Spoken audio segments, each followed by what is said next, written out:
환자분들이 조금 걱정을 하시는 것 중에 하나가 용량을 감량을 하게 되면 혹시 약의 효과가 떨어지거나 이럴까봐 걱정을 하시는 분들이 많은데, 이미 연구에서 환자분들의 약제 용량을 감량하더라도 효과는 감량하지 않은 군과 차이가 없다라는 것이 보고가 되었기 때문에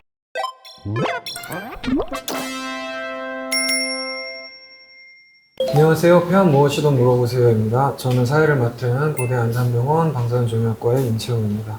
오늘은 폐암 치료에서 표적 면역 항암제 치료의 부작용 관리에 대해서 인천 성모병원 호흡기내과 신하영 교수님을 모시고 말씀 나눠보도록 하겠습니다. 네, 안녕하세요. 네, 안녕하세요. 저는 인천성모병원 호흡기내과 신하영입니다. 네, 먼저 표적 항암제가 어떤 약인지 설명해 주실 수 있으실까요? 표적항암제는 암세포의 성장과 생존에 관련된 단백질이나 특정 유전자를 공격함으로써 암세포를 죽이는 치료 효과를 나타내는 약제를 말하게 됩니다. 표적항암제의 종류가 굉장히 여러 가지가 많은데, 환자분들이 가장 잘 아실 수 있는 EGFR, ALK, 로스, 비라프, KRAS, MET, ERBB 등의 유전자 돌연변이가 있습니다. 면역 항암제는 어떤 기전의 항암 치료일까요?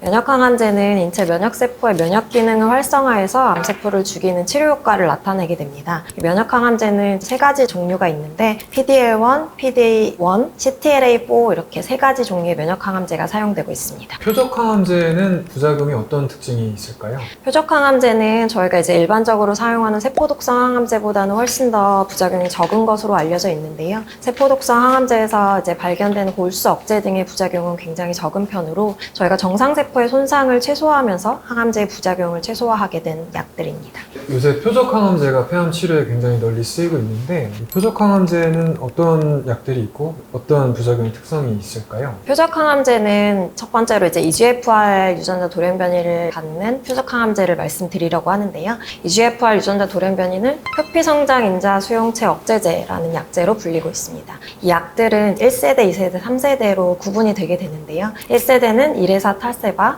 2세대는 지오트립, 3세대는 타그리소 렉라자로 구분이 됩니다. 이 EGFR 유전자 돌연변이의 공통적인 부작용은 표피 발진이나 여드름성 피부염, 구내염, 설사, 손발톱 주위 염증 등이 가장 흔하게 나타나는 부작용으로 알려져 있습니다. 이 표적 항암제 부작용들이 이제 실제로 임상에서 어떤 증상이 있는지 좀 설명 부탁드리겠습니다. 구내염은 먼저 가장 흔하게 나타나는 부작용 중에 하나로서 주로 치료 시작 후에 한 2주 이내에 나타나게 되고, 대부분은 경미한 증상을 보이지만 환자분들이 구내염이 발생을 하게 되면 음식물 섭취나 이런 데 제한을 받을 수가 있어서 삶의 질에 큰 영향을 미칠 수가 있습니다. 또한 설사도 굉장히 흔하게 나타나는 부작용 중에 하나인데요. 설사는 대부분 치료 초기에 발생이 되게 되고 시간이 지나면서 점차 줄어드는 양상을 보이게 됩니다. 피부는 대부분 첫 번째 주 정도에는 홍반이나 부종 등의 피부 반응이 나타나고, 두 번째 주부터는 고름찬 양상의 염증을 보이게 됩니다.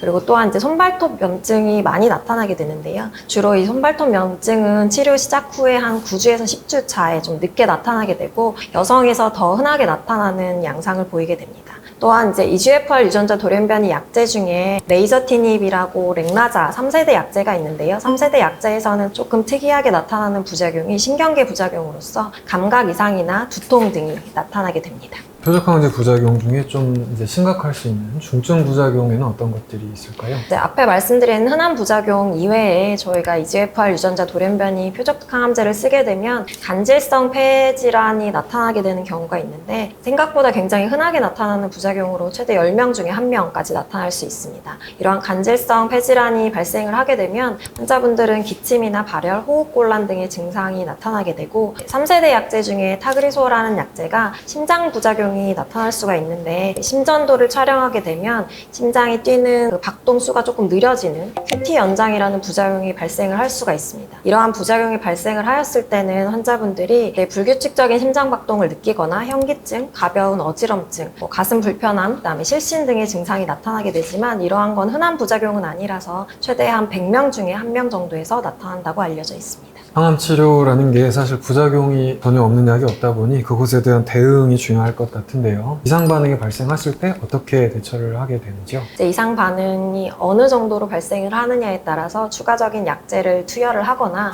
아니면 저희가 표적 항암제의 용량을 줄임으로써 이상 반응을 줄여갈 수 있습니다. 1, 2, 3세대 전부 약제들이 초반에 시작하는 약제 용량에서 부작용이 생기면 한 단계씩 줄여가게 되고, 이렇게 약제 용량을 줄이면 부작용도 줄어드는 효과를 나타납니다. 나타낼 수 있습니다. 이제 실제 각 증상마다 어떤 증상이 발생하고 그 증상에 대해서 어떻게 대처를 해야 되는지 좀 상세히 알아보도록 하겠습니다. 저희가 이제 표적항암제 부작용, EGFR 유전자 돌연변이 약제의 부작용 중에 가장 흔하게 나타나는 게 설사의 부작용이 되게 됐습니다. 설사는 발생 초기에 좀 즉각적으로 개입을 하는 게 환자의 증상을 호전시키는데 이제 도움이 될 수가 있어서 환자가 가급적이면 지사제를 지속적으로 이제 복용을 하거나 소지를 하는 게 필요하고 충분하게 수분 섭취를 하고 식사는 소량씩 자주 드시는 것이 좋습니다. 강한 양념을 한 음식이나 카페인 음료 등은 좀 줄이시는 게 좋고 만약에 환자분이 설사가 무을량상으로 계속 지속이 되거나 아니면 하루 이상 지속이 되고 혈변이 섞인 설사를 하거나 38도 이상 열이 동반되는 설사가 지속이 될 경우는 의료진과 꼭 상의가 필요한 상태입니다. 두 번째로 가장 흔하게 나타나는 부작용 중에 피부 부작용이 있을 수가 있는데요. 피부 부작용은 가급적이면 태양에 노출되는 것을 좀 피하시는 게 좋아서 자외선 차단제, 자외선 차단 지수가 한 15 이상인 제품을 사용하여 태양에 노출되는 것을 피하는 것이 좋습니다. 또한 이제 샤워를 할 때는 오랜 시간 뜨거운 물에 하는 것보다는 미지근한 물에 짧은 시간으로 샤워 시간을 끝내는 것이 좋고 알코올 성분이 없는 크림이나 로션을 바르는 것이 좋습니다. 근데 만약에 이제 피부 부작용이 발생을 했을 때 환자가 통증이 너무 심하거나 물집이 생성이 되거나 표피박리 등의 증상이 있으면 이 또한 의료진과 상의를 하는 것이 좋습니다.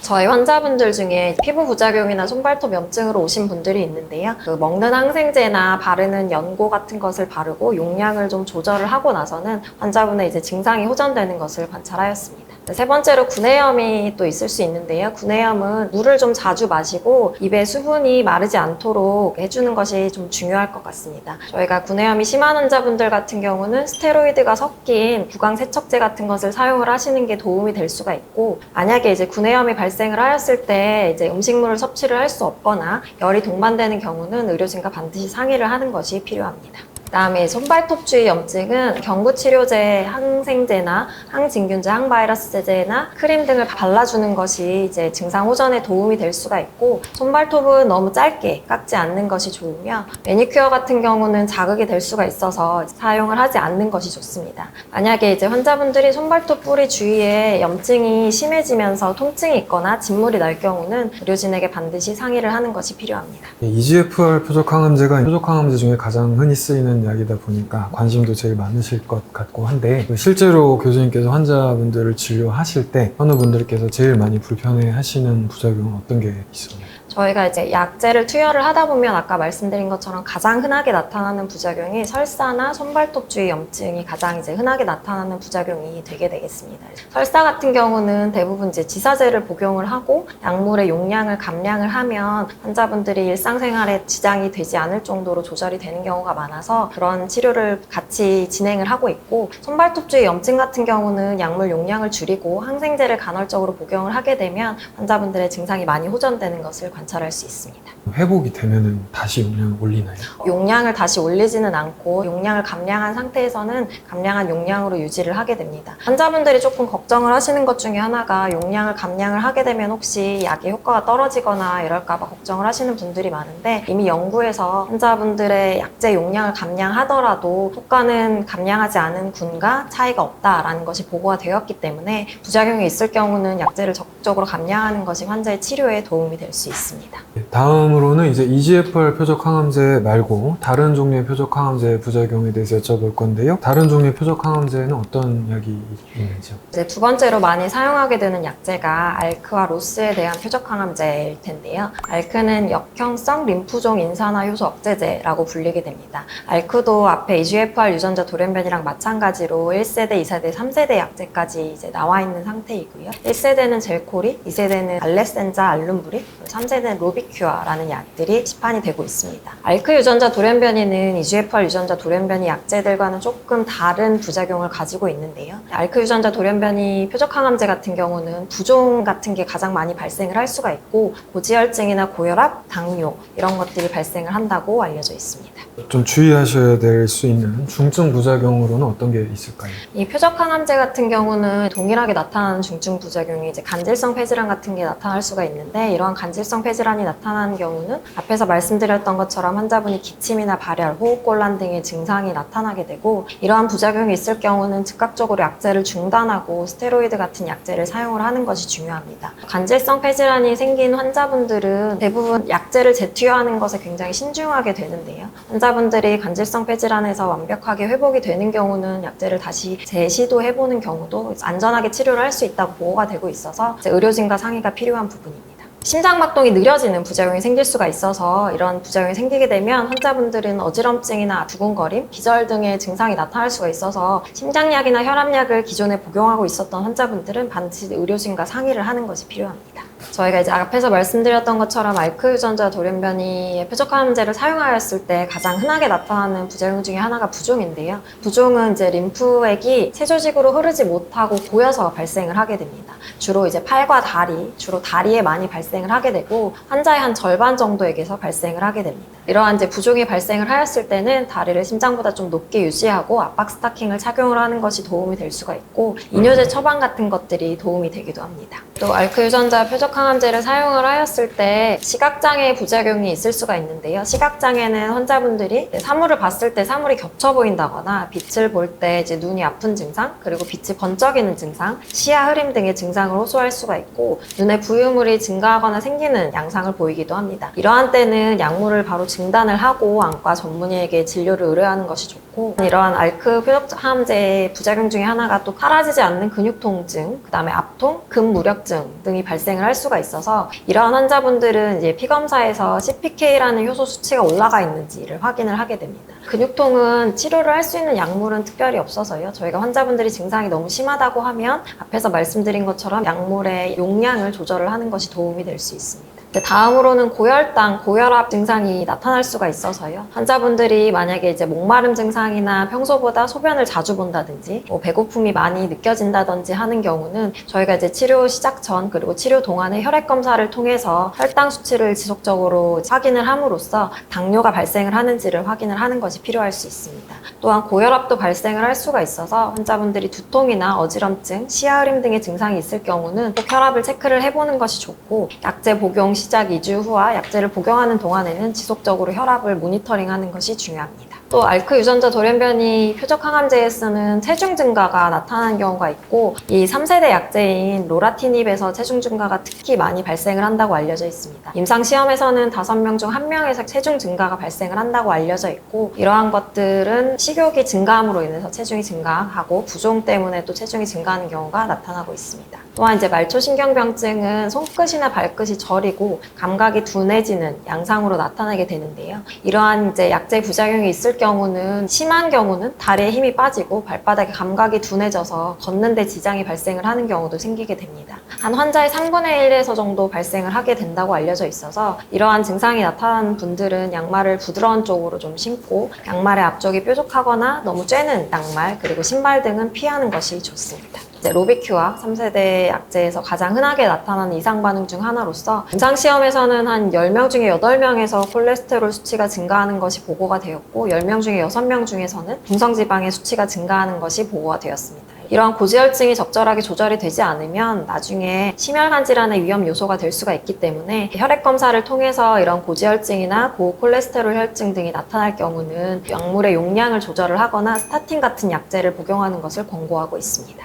다음은 요새 이제 좋은 치료 효과를 보여주고 있는 면역항암제의 종류와 부작용에 대해서 여쭤보도록 하겠습니다. 지금 현재 사용하고 있는 면역항암제는 키트루다, 옵티보, 티센트릭이라는 약제가 많이 사용이 되고 있고, 면역항암제의 부작용은 앞에서 말씀드렸던 표적치료제의 부작용과 조금 다른 양상을 가지고 있습니다. 이제 동이 같이 나타날 수 있는 부작용 중에 하나는 간질성 폐질환인데, 간질성 폐질환은 표적항암제에서보다는 면역항암제에서 조금 더 많이 나타난다고 알려져 있고, 면역항암제 부작용 중에 특이적으로는 내분비 이상이 가장 많이 나타날 수가 있고, 뇌염이나 간염, 대장염, 신장염 등이 나타날 수가 있습니다. 간질성 폐질환은 말씀드렸던 것처럼 숨이 차다거나 아니면 가래가 없는 마른 기침, 열이 날 경우는 간질성 폐질환을 의심을 해볼 수가 있고, 간질성 폐질환이 있을 경우는 면역항암제를 바로 중단을 하고 스테로이드를 사용을 해야 될 경우가 많기 때문에 의료진과 꼭 상의가 필요한 상태입니다. 또한 이제 면역항암제 부작용 중에 하나가, 면역항암제는 이제 주사약제이기 때문에 저희가 주입할 때 중증 주입 반응이라는 부작용이 생길 수가 있습니다. 환자가 면역항암제 투여를 받는 도중에 아니면 투여 후에 24시간 이후에 오한이나 떨림, 가려움증, 발진, 고혈압이나 저혈압 등이 발생을 할 경우 이러한 중증 주입 반응 부작용이 생긴다고 이제 저희가 판단을 하고 주입 속도를 늦추거나 스테로이드 약제를 사용을 하는 것이 도움이 될 수 있습니다. 가장 흔하게 나타나는 부작용, 면역항암제 부작용 중에 하나가 호르몬 부작용인데요. 뇌하수체나 갑상선, 부신, 췌장 등에서 이제 호르몬이 분비가 되게 되고 이러한 장기에 부작용이 생기게 되면 여러 가지 증상이 나타날 수가 있습니다. 저희가 이제 뇌하수체에서 호르몬 장애가 생기게 되면 두통이 생기거나 시야에 문제가 생기는 경우가 발생을 할 수가 있고 갑상선에 부작용이 생기게 되면 갑상선 기능 항진증이나 저하증이 발생을 할 수가 있어서 평소보다 쉽게 피곤하거나 체중이 증가하거나 감소, 그다음에 오한이나 변비 등의 발생을 할 경우 갑상선에 의한 부작용을 생겼는지를 확인을 꼭 하는 것이 중요하겠습니다. 또한 이제 부신은 혈당을 조절하는 장기인데요. 부신 기능에 저하가 생기게 되면 콜티졸이라는 호르몬이 분비가 되지 않아서 저혈당이 발생을 할 수가 있고 이러한 경우는 몸이 나른해지거나 아니면 구역구토, 식욕부진, 메스꺼움 등의 증상이 발생을 할 수가 있습니다. 이제 췌장은 인슐린 분비를 관장하는 장기로서 췌장의 기능에 문제가 생기게 되면 인슐린 분비가 저하가 돼서 당뇨가 생기는 경우가 있어서 아까 말씀드렸던 것처럼 심한 목마름이나 체중 감소, 소변량의 증가가 발생을 하게 되고 심한 경우는 의식장애까지 발생을 할 수가 있습니다. 지금까지 표적항암제, 면역항암제 치료의 부작용과 관리에 대해서 알아보았습니다. 오늘 영상을 통해 폐암 관련하여 올바른 정보를 아시는 데 도움이 되었으면 좋겠습니다. 오늘 영상이 도움이 되셨다면 폐암학교 유튜브 채널 구독, 좋아요, 알림 설정 부탁드립니다.